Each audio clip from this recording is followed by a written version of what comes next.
Good evening, everyone. Welcome to this week's edition of Sounds of the Diaspora, Artist to Artist, conversation with yours truly, Dion Parson.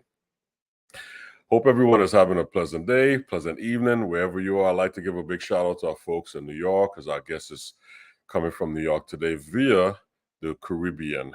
Uh, Originally born in DC, but grew up in Trinidad. This gentleman is working on his PhD at SUNY Brook University. He's a great composer, conductor, DJ, and a wonderful and amazing pianist. I met him in the Virgin Islands when he came to perform here, and we've been in connection, in contact ever since. And he's doing some great things. So please join me in welcoming tonight Mr. Mikael Darmanie. What's up, Dion? Thank you so much for having me. Good to see you, brother. Good to see you, man. How you doing? Not bad. How's it going? Everything's great, man. I cannot complain at all, man. Welcome to the show. Yeah, and happy holidays. It's that time of the year. Yes, sir. Yes, sir. I'm enjoying the time off to work and practice, which is something we never get to do. Yes. We're always hitting the grind, and that's like kind of put on the back burner a lot of times. So having that downtime working on some stuff. So I'm glad you're well, man. I'm glad things are going well for you, and I'm glad you're having some time to practice and work on those projects. I want to hear about them later on in the show, but I know our audience would love to hear more about you. So you're born in DC, grew up in Trinidad. I mean, tell us a bit about your upbringing in Trinidad, Tobago, and how you got into the music scene. Trinidad was my grandmother, so my mother's side of the family place of, was their country of origin was Trinidad and Tobago. Okay. And I went to visit when I was 7 years old, and I was just like, this is paradise. This is their fresh fruit from the trees. The beach is a stone's throw away. They're pretty women. I was a 7-year-old, but I said they're beautiful people here. Mom, can I stay? So I begged for a month every day that entire summer I was there. And she said, let's try a semester. And then 7 years later, I moved back to. You got bitten by the Caribbean bug, huh? I got bit bad, but I was kind of an independent kind of artist before I knew it at 7. But classical music was not really. I don't know if it's your experience in the Virgin Islands, but back then I'm an 80s baby. I'm a millennial, and we really didn't have access to classical music. I had no interest in classical music, piano or anything. I wanted to do all the sports and all the cool things. And the only kinds of musical outlets I think you had in Trinidad was calypso, soca, which are beautiful things, parang, things that I'm like now revisiting with my, older and slightly wiser mindset of seeing how beautiful and powerful those things were, but also how closed off by the nature of being on an island pre-YouTube, pre-internet connectivity. Mm-hmm. So classical music was really an anomaly, and it was definitely something that only I would say the elitists or the elites enjoyed. Royalty, the people that were educated in England and America that came down to run the country and run the corporations and such. Right. But when I was visiting my family in America, which I visited often, I wasn't like, leave me alone, let me be there. I was like, check in. And we had the encyclopedia on CD-ROM. We didn't have a computer in Trinidad, but in America, my family did. So I would just be there for hours, like reading all the articles, just learning, absorbing information, watching all the videos, listening to the audio. I heard Martin Luther King's speech. I heard John F. Kennedy's, ask not what your country can do for you, blah, blah, blah. Like I heard all these iconic things that you would just read, but to hear the delivery, to see those videos, the moon landing. So I exhausted all the social media and all the media. Pardon me, my mind's already on social media. And I absorbed all that information and then was like, what is this multimedia classical music section? And I found a recording by Chopin, and I was just like, of a nocturne by Chopin, and I never heard anything like that. And back then, it was encyclopedias, CD-ROMs. A set would have about 30 discs, so it would have little snippets of sound. So a Right. second clip. I listened to this 30-second excerpt of a Chopin nocturne for like 200 repeats, man. It was Wow. over and over. It was infectious. I had never heard anything so powerful. And my mom took note of that and sent me back to America with the AMSCO. I forgot what it means. The AMSCO 100 greatest piano pieces of all time. And the Chopin was embedded in there. Okay. That kind of led me to the journey of getting lessons, learning how to read music, learning how to be able to do that Chopin. That was too difficult. Right. Well, that age, starting off at that age to Chopin. I mean, like they say, you got to crawl before you can walk, before you can run. but luckily I was flipping through the book when I would be so frustrated at how difficult this was, and then I would look at another one and it would be oh dang, I know that. That's Blue Danube is the name of this thing that I heard on this cartoon. I heard in this commercial. This song is from this news media clip. You know what I mean? I started seeing how classical music had kind of been low key embedded into our lives. Yeah. Media, everywhere. And I was like, I started seeing how familiar it was. Right. And that just like fueled the fire even more. Now, when I came back to Chopin, it was like, oh, okay. Now I kind of understand the language. It's like learning a new language, I thought. Exactly. Yeah. Exactly. Yeah. That's great, man. That's an amazing story. And like you mentioned, how the music is embedded in television shows and different things. When I was a kid, I used to watch a lot of cartoons, and I know my sisters and everybody got frustrated because they thought I was just watching the cartoons, but there was a lot of jazz and improvised music, and all of the sounds that was being made, the slapsticks, and all of those things. That's what I was fascinated by. I was like fascinated by the music and how it accompanied what was happening as well. So when you said the music was embedded in things you were watching all around, stuff around us, it made a lot of sense. Back then, because like you said, we didn't have social media to like research everything. So we got, stuff was part of our upbringing, as part of our environment, and you have to be in the moment to experience it. Oh, yeah, man. It's 100%. Like, I go back to those things. I go back to somebody was like, you got to check out Sesame Street retro music. Street, yeah. Put that on. It sounds like Weather Report. There's fusion. You have to check out the number song. 1, 2, 3, 4, 5, 6, 7, 8, 9, 10, 11, 12. That thing is popping, man. There's solos. There's steel pan in it. Yeah, all that stuff. Yeah. And first time I heard Dizzy Gillespie was on Sesame Street, and it blew my mind. Again, was he featured? You saw him, you saw the cheeks. Yes, all of that. Wow, yeah. But I just love the music. It was what's that? And then I related to the cartoons, and it wasn't until I got to New York. I remember hanging out at a club called Bradley's, and my good friend at the time, Greg Hutchison, drummer, he had just got the gig with Ray Brown, and we were talking about it. And I didn't really know Ray Brown, but I remember seeing Ray Brown's name on the credits for the cartoons as a bass player. Wow. And I started connecting the dots that a lot of jazz musicians were actually studio musicians. And it was a bigger picture. That's when I realized, like, hey, you can actually make a living doing this because there's so many outlets out here. And that's what I saw when I got to New York. Like, cats was playing television shows, it was doing jingles, it was playing Broadway show. And I kind of follow that path also, similar to what you're saying. It's amazing. Once you choose to do it, that world opens up for you. Oh yeah, like Kevin Eubanks, he was a guitarist on Leno. I'm thinking Kevin. I was like, okay, that's the persona, that's his gig, whatever.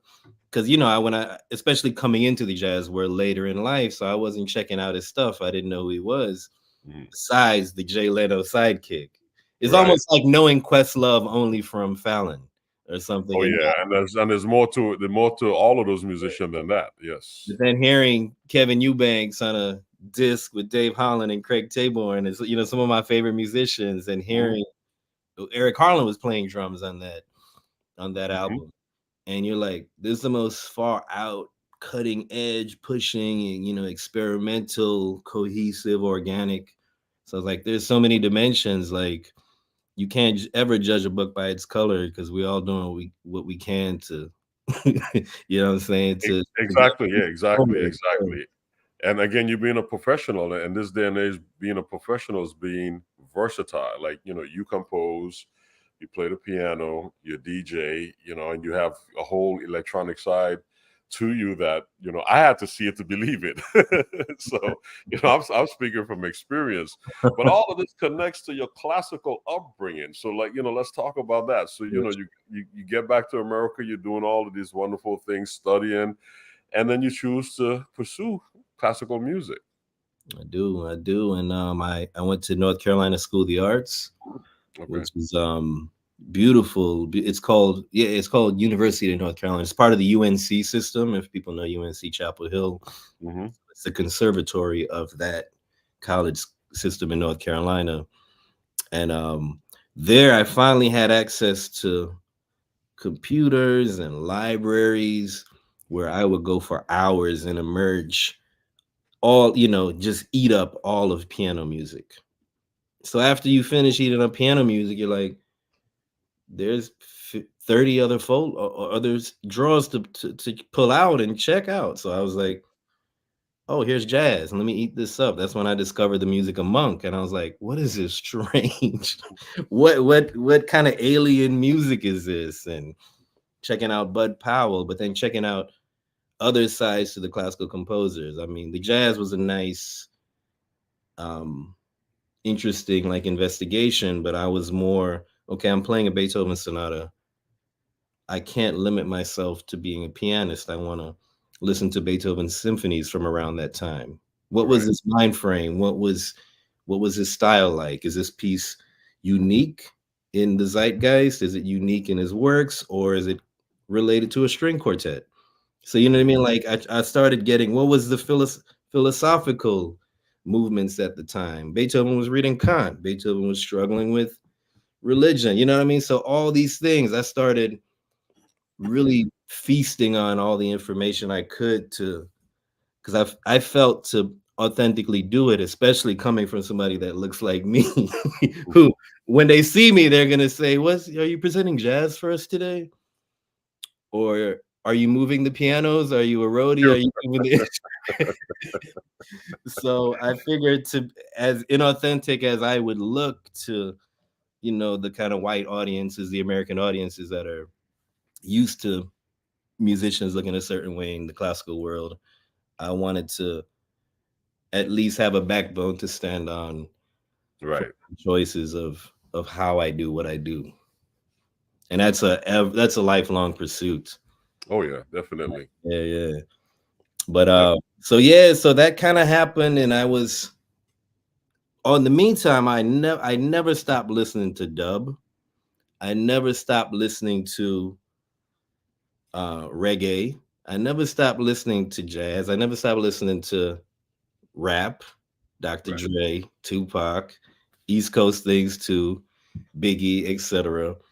I listened to that kind of music, but I wasn't listening to country and bluegrass and all that. So it was like Black American music, jazz, Black American music, and classical music. So I was kind of, those were the main focuses to do, and got my master's at Cincinnati, and that was still in the classical world, because the classical world is kind of like, you gotta go in this path. I'm sure you felt that too when you were out there touring, and they're telling you, you got to get this master's, you got to get this doctorate, because that's you're proof of, you do your things at your own time, but once you're working and hot in demand, like do your thing, show up and get the job done. Right. There's no chosen path. And it was moving to New York in 2013 where I was like, I really need to study jazz. Okay. I'm in the cities of, not the birth, but a big growth of jazz had emerged, and it's one of the jazz cities of the world. So I said I had to reckon with it.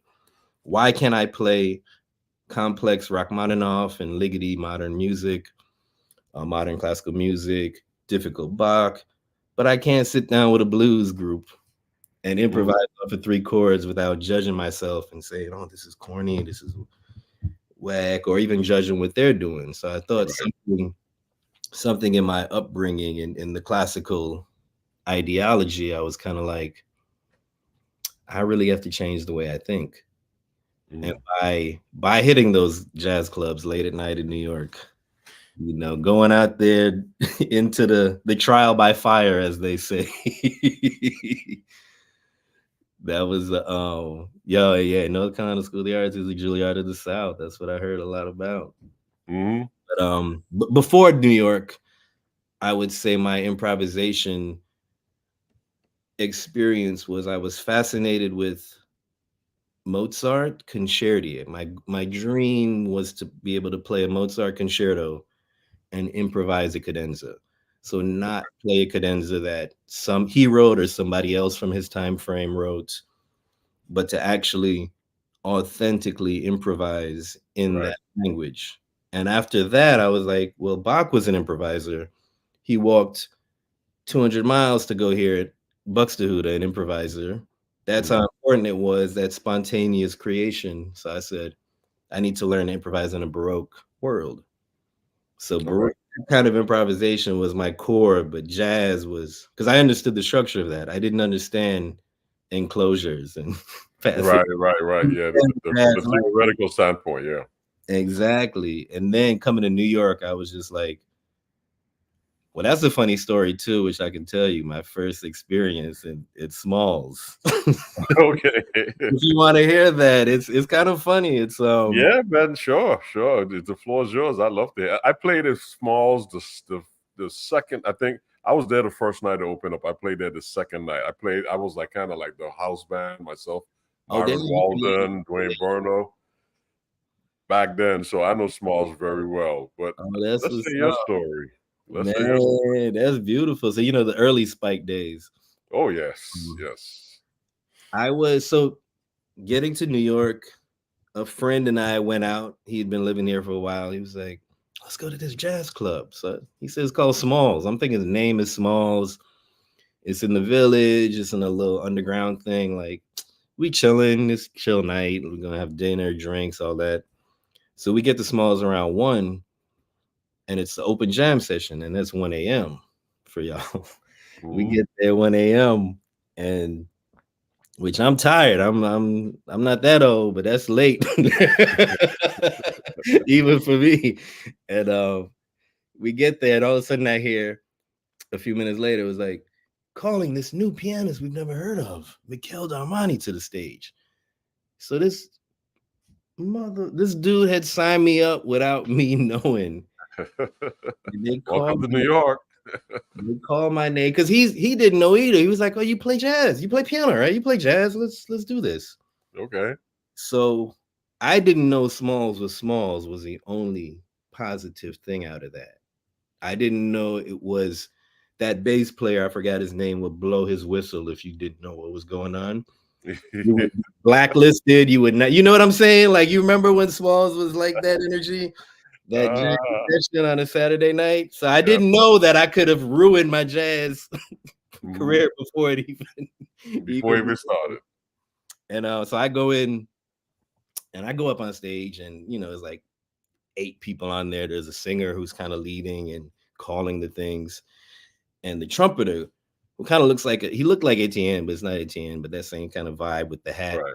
He comes up, he's like, "Yo, she wants to do In a Sentimental Mood." I had heard that name before. I didn't know who wrote it.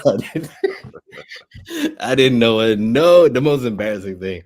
So maybe with a little bit of 1 a.m. courage, a little bit of New York libations in you. I was like, let's do something a little hip, man.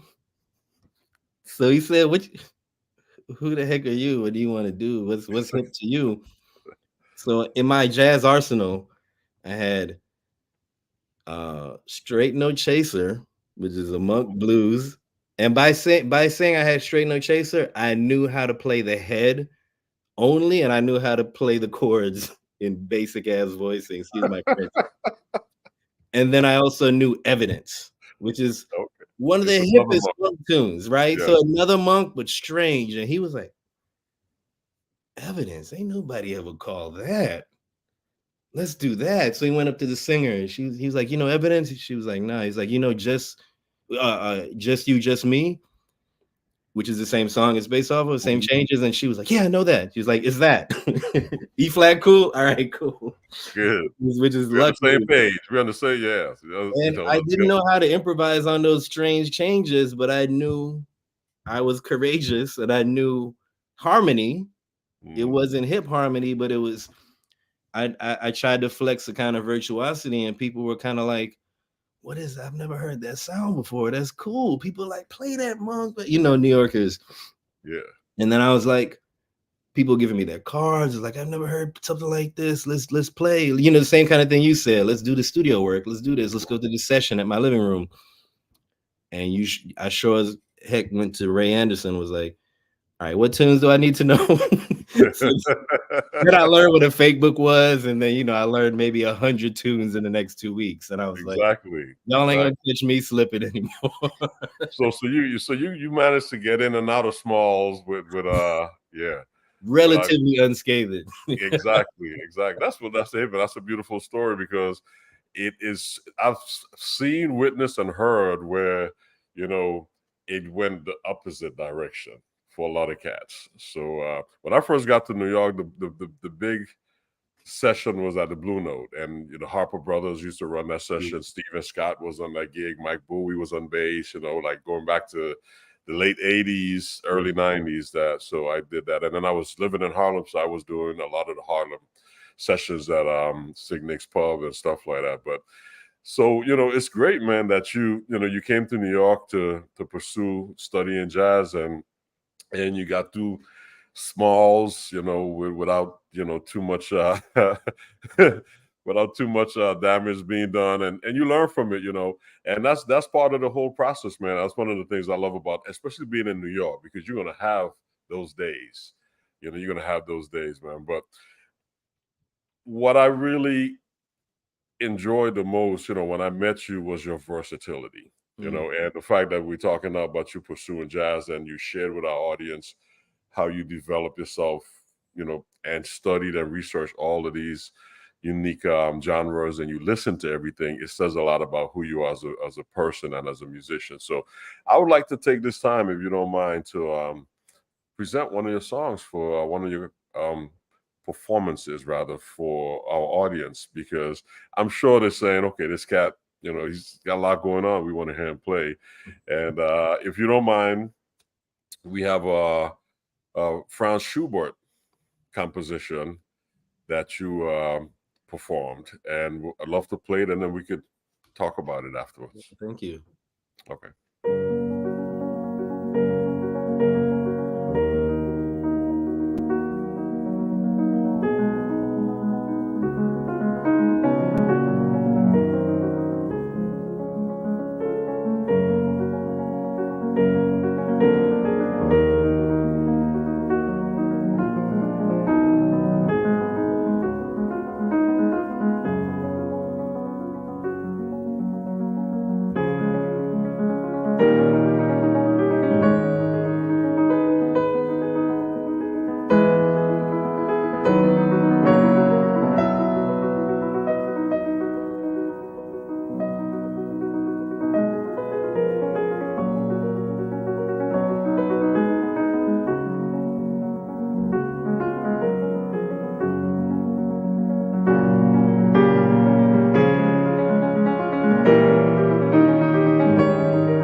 Yes, sir. Hello, hello. From Franz Schumann. Yeah, Yeah, man. yeah. Schubert was such a one of my favorite composers to this day. He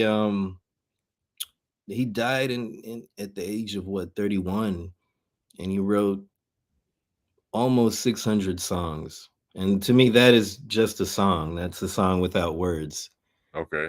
An impromptu. He called it impromptu, which means, what's the English word? An impromptu. Improvisation is what it Right. means. So it's even though every note is fully written.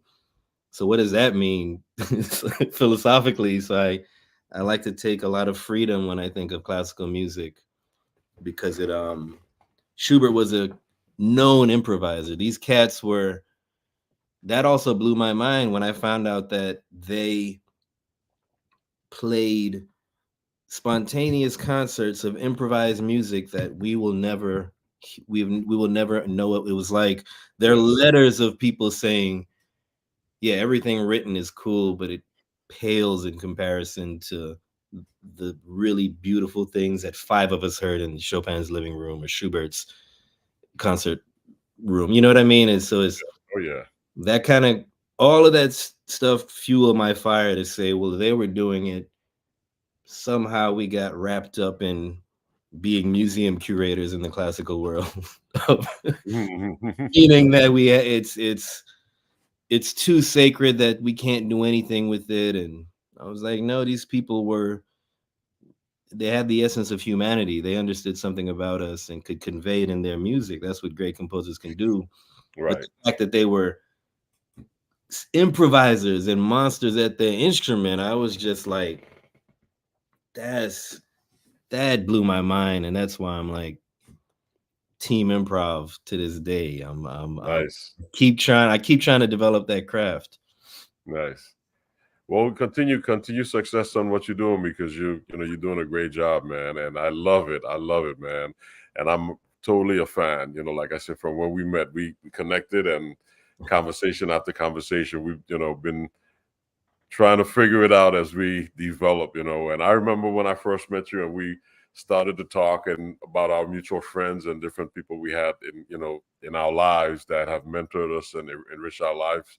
And it's like each one teach one. So it's an ongoing process. And being down in the Virgin Islands in St. Thomas at the university where you run the music department, like seeing your mentorship to that younger generation, to these, like I said, when I was in the Caribbean, we didn't have access to all this, and the fact that Right. these institutions are being built. So I see your mentorship trickling down, and I see what was it? Was it Kerwin or y'all had some cats? Sherwin Williams. Yes. Ooh, there was some cats there. I was like, oh, this is Juilliard jazz talent. You know what I mean? Not that Juilliard it means anything, but this is worldwide talent. This Sherwin speaks the language of bebop, and Yeah. that's a complicated old language, man. So it kind of just blew my mind to see people doing things and people looking up to you as a leader in terms of, oh, this is a viable pathway of a It is career. a vital path, but I appreciate that, man. Thank you. And like connecting the dots, like you, I came up studying classical music as well, studying music education, all of classical percussion, and found my way to New York pursuing a career in jazz, like just like Mhm. 360. But I got bit by the bug as well, and it's an ongoing process. And we find out where we find our path coming from the Caribbean. I look back at all the guests that I have having a show from a Caribbean background, and I can see the mirrors. It's like a mirror of like this cat went through the same thing I went through. Like you said, growing up and not having access, not having certain things in place, made a big difference. It made you more hungrier. I think that's one of the things that made you more hungrier for the information and just putting yourself out there, man. So it's great, man. I want to play another song here, and I know there's another one here, a Chopin piece, the Etude in G flat. Yep, yep, yep. Okay, let's hear that, and then we'll continue our conversation. Sure, sure.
Frederick Chopin. So Yes. man, that was a little bit of the virtuosic side of that's such a hard piece, and it's interesting because it's called the Black Key Etude is a nickname. He didn't give any of the pieces nickname. I mean, classical composers are the most sometimes dull at naming things because it's all catalog. So you might hear the most beautiful thing you ever hear, and it's called Waltz Number 1. It's not called Evening at the Ball or whatever. It's just There's no visuals going along with it. It's just Waltz waltz Number number 3, 1. catalog, Opus 3. You know, this kind of Dewey Decimal as system.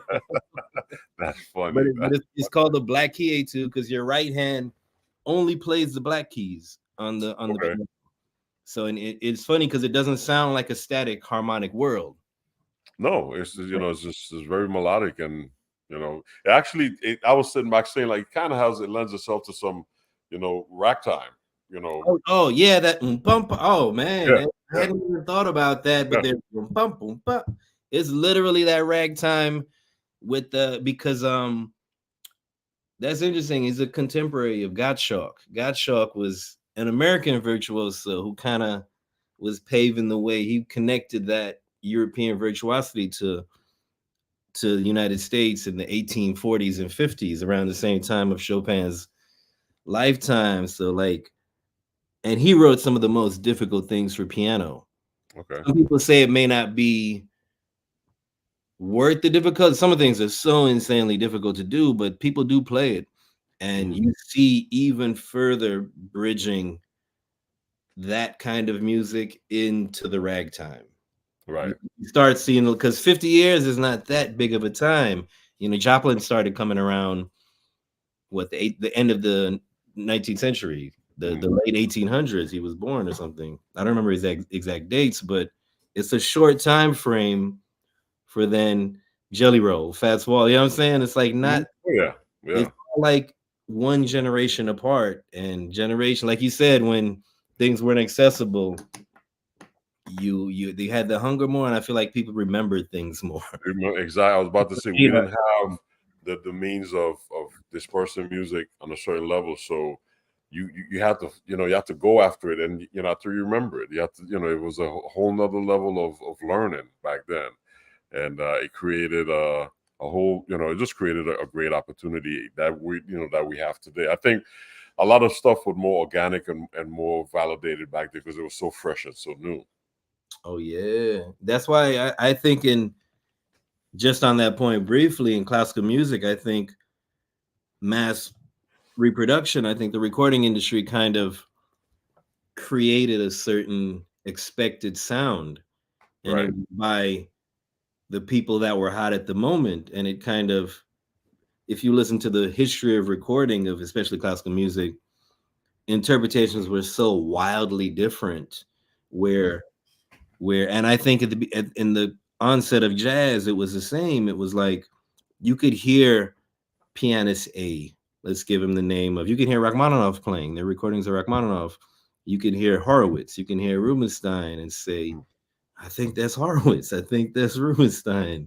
And there are people who say, I think that's Rubinstein in Tokyo in 1970, whatever. Like there are people that can identify it that well because they had so much more personality. But then when digitalization started happening, when people started really having the move from vinyl to compact disc and 8-track and all that stuff in between, I feel like with compression too, like it changed the sound that audiences wanted, so that if somebody was doing something radical or even just a slightly off the path with the same goal in mind, it stood out so much more. And I think with jazz is the same way. You can hear Coltrane and say, that's Train. You can hear something and say, that's Bird. And you can definitely say that's Monk. You can say that's Cecil. Right. Oh yeah, you can hear the differences. Like in the performances, everybody had their personality that came out. Oh yeah. Difference. You can say that's Max. You can say that's Max Roach. You can say that's, you know what I'm saying? But nowadays it's like it's harder to tell, and I think I don't know if it's the chicken or the egg in that situation, but just the nature of evolution. And yeah, it's there's a lot of it's hard to be how should I say, to present something fresh and new with so much information out there, but I think that's one of the things that you have, I think been successful at with your group. Playing solo piano is one thing, but you also have your group, the Warp Trio, and that's how I met you when hearing you with the Warp Trio, and I was sitting back saying, wow, I never heard hip hop with classical and classical with hip hop, and like the connections that you guys put, and it worked. It worked. I mean, the audience that you guys played for was a strict classical audience, and you had them at the edge of their feet, and they were tapping their toes and grooving hard. So, just share with our, just tell us a bit about the Warp Trio, and then I want to present something. Oh, Also. sure. Thanks for bringing them up. It's the main band that I play with, and it's all like a family. We're all brothers in musical arms, and it's a it's a classical piano trio configuration. So that's piano, violin, and cello with a drummer added to it. So it's a trio of 4 people. Well, we're not going to get into the math here. Oh, yeah. We're not going to get into the math there, but I'll give my 30-second spiel in that the time of Bach and Handel, a trio sonata would be realized by or performed by 4 people. You would have 2 people on bass. You would have the continuo, which is harpsichord, and maybe a cello or a bass. So 2 people doing that. The harpsichord is improvising over the same bass line, and then you would have 2 fully written out. So you would have 4 people doing that. So I went academic places. I go to college and they're like, what's this name? We don't want a trio. This is crap. The conservative people. And I'm like, well, in the Baroque tradition. And they're like, oh, dang. Okay. Yeah, you're right. exactly. But yeah, Warp Trio is it came from our cellist, Juyong Lee, who was on tour with the group. And I'm a part of that group as well now. That tours around the country to strictly colleges, and we do chamber music theater, which with the social justice element. So we have shows that have us on stage with an actor and actress, and that is having a message, and they portray 3 characters, 3 to 4 characters, and one show is it's a representation of the Harlem Renaissance. So we have music from the Harlem Renaissance. We're playing Black Bottom Stomp. We're doing. Also, we commission living composers of color to create art for that show, and a black author wrote the script, Black actress or Black actor doing it. But there's also a Hispanic oriented show. There's a few LGBTQ shows that are in the mix. So it's really, and this thing's been going on for 30 years, not when social justice was on vogue. This was like a group that started in the early 90s or something, and I've been a part of it for 5 years. But he was going around with that group for a while and said, this is really cool, but what if the music was less classically oriented and we let the music speak for the message? And how can we even gain the interest of a younger audience? Right. Like, how can we use our classical training? So he, complete respect for that other gig, but also saying, okay, how can we use an idea from that is not stealing it, but is also pushing it in a new direction? Right. That's how the trio was kind of, birth at that point. And we just been touring for a few years now, and we all had different backgrounds of improvisation, but like our drummer is just an NYU jazz drummer, like monster drummer that also plays a lot of metal and funk, but went to Peabody in pre-college for timpani. So has exactly. Ask you about your mallet stuff, because even your opening track was so banging. I was like, I love when drummers know harmony and melody so well. I was like, because you can hear it in their drumming, to listen to, you're making melodies, you're making harmonies within your patterns that you're doing. Right. And it reveals itself when you have to write something compositionally, and you're like, oh yeah, Dion's hearing that stuff. So Rick Yeah, Rick is like that, you know. Rick Martinez, our drummer, he's singing melodies on there when he's playing a cajon. He could be playing a little box right. drum and he's singing that thing. So yeah, we just kind of have fun and tour around the world. You know, we've been fortunate through organizations like the Forum that your wife Nicole Parson runs, and a few like your guests. What's Christine's last name? Christine Gangaloff? Gangaloff, Christine Gang. Gangaloff. Yeah, Yes. like her program in the Bahamas. Shout out to Christine, amazing flutist and educator, doing really cool things. But yeah, so we've been all over the world, Africa, we've been a lot of Caribbean, South America, all over the States. I mean, Canada. We've been fortunate to spread this message, spread our music, and it seems to be a growing interest. And we love Right. doing it, so we ain't stopping right now. Good, good, We good. Well, busy, but we ain't stopping. I don't want you to stop, but right now we're gonna stop talking for a minute and play this song so our audience so they can hear what you've been talking about. This is a WAP trio performing Affirmation.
see the destruction of the daylight and see Rain and blood tears. madness, Rain rain and tears. blood. Rain and tears. Rain and tears. Seen the kind become the blind, blood, and the blind become the blind. Rain In one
Yes, beautiful. That's a very powerful piece.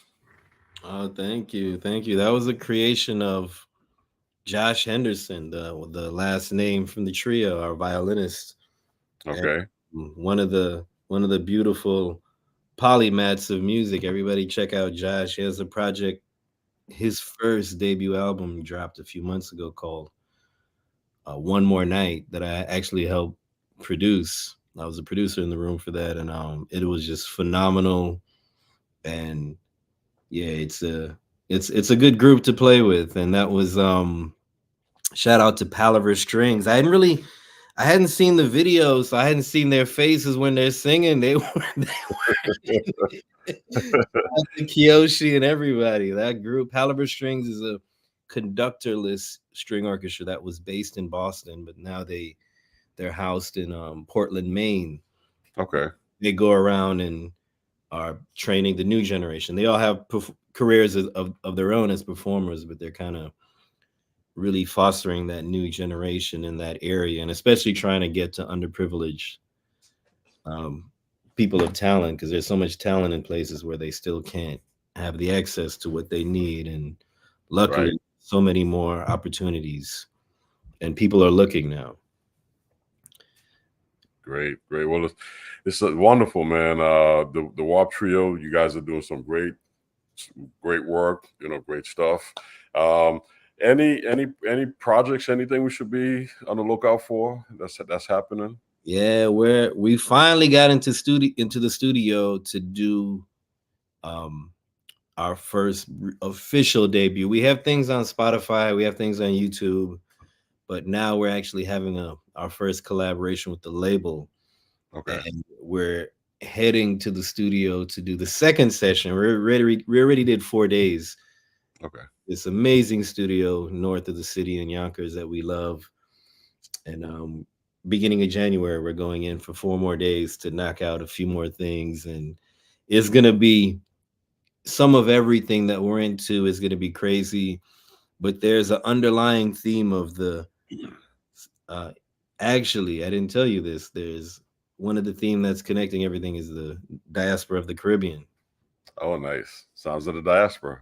Yo, so I literally have been diving into what I said initially, the Santeria, like checking out the musical traditions, checking out the Baptist tradition. I remember checking out the Haitian tradition, checking out Afro-Cuban music, but I mean really digging into the intersection of language, religion, mythology, and music, and seeing how that proceeds to all these different places, seeing how we get places like the people maybe a generation before me who went to London when they still had British passports from places like Montserrat, etc., and taking their parents' records, isolating the bass lines like a DJ, throwing the Amen breakbeat, pitched up, sped up to 170 BPM,